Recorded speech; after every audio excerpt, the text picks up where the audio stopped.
ஆனா அங்க சத்யா தனியா போயிருக்க மாட்டாங்க, ஜோஷியோட ஒய்ஃபான பிரியா கூட தான் போயிருப்பாங்க.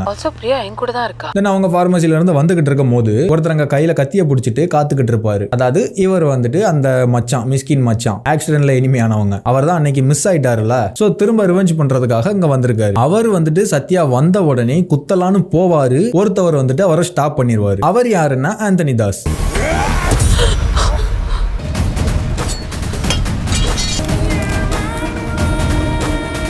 ஸோ ஆந்தனி தாஸ் வந்துட்டு பார்த்திபனோட ஃபேமிலியை ப்ரொடெக்ட் பண்றாரு. முந்தின நாள் நைட் அவர் அந்த ஹோட்டல்ல வச்சு ஒரு டயலாக் சொல்லுவார்ல, அவங்க வீட்டு ஆளுங்க மேல ஒரு கண்ணு இருக்கட்டும்னு ஒன்னு சொல்லுவார்ல, அவ வீட்டு ஆளுங்க மேல எப்பவும் ஒரு கண்ணு இருக்கட்டும். அது எதுக்காகன்னு சொல்றேன்னு சொல்லியிருந்தேன்ல, அது எதுக்காகனா அவங்கள ப்ரொடெக்ட் பண்றதுக்காக தான். லியோ மேல கண்ணு இருக்கட்டும் அவர் சொல்ல மாட்டாரு, ஏன்னா அவனுக்கு ப்ரொடெக்ஷன் தேவையில்லை. பட் அவங்க வீட்டு ஆளுங்க மேல கண்ணு இருக்கட்டும் சொல்லுவாரு, ஏன்னா அவருக்கு தெரியும், ஏன்னா லியோ குடும்பத்துக்கு ஏற்கனவே ஒரு பிரச்சனை இருக்குங்கிறது வந்துட்டு ஆந்தனி தாஸுக்கு வந்துட்டு தெரிஞ்சிருக்கும். ஏன்னா அது மூலியமா தான் லியோவே இருக்கிறாருங்கிறது நமக்கு தெரிஞ்சது. ஸோ அதை தெரிஞ்சுக்கிட்டு ஆந்தனி தாஸ் இந்த மாதிரி எப்ப வேணாலும் அவங்க குடும்பத்துக்கு பிரச்சனை வரலாம், அதனால அவங்க மேல ஒரு கண்ணு இருக்கட்டும், பாதுகாப்பு கொடுங்க அப்படிங்கிற மாதிரி சொல்லியிருப்பாரு. தென் ஆந்தனி தாஸ் அவங்கள சேவ் பண்ணுவாரு, எனிமீஸ் எல்லாம் கிளியர் பண்ணுவாரு, லியோ ஃபேமிலிக்காக அவர் அங்க ஃபைட் பண்ணிக்கிட்டு இருப்பாரு.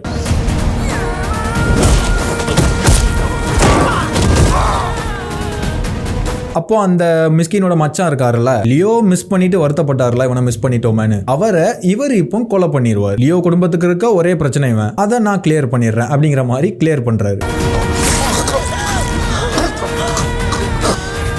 தென் ஆந்தனி தாஸ் வந்துட்டு சில டயலாக்ஸ் வந்துட்டு சத்யா கிட்ட பேசுவாரு. பயப்படுற அளவுக்கு ஒன்னும் இல்ல, எல்லாம் ஒரே ரத்தம் தான். இவ யார் தெரியுமா? என் பேத்தி, என்னோட ரத்தம்.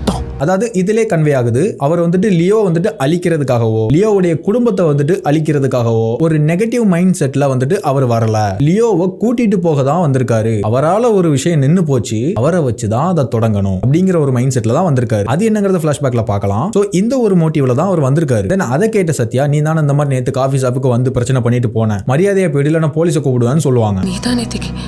மரியாதையா இங்க இருந்து போயிரு, போலீஸ் கூப்பிட வேண்டியிருக்கும். அதுக்கு வந்துட்டு ஆந்தனி தாஸ் ஒரு ரியாக்ஷன்,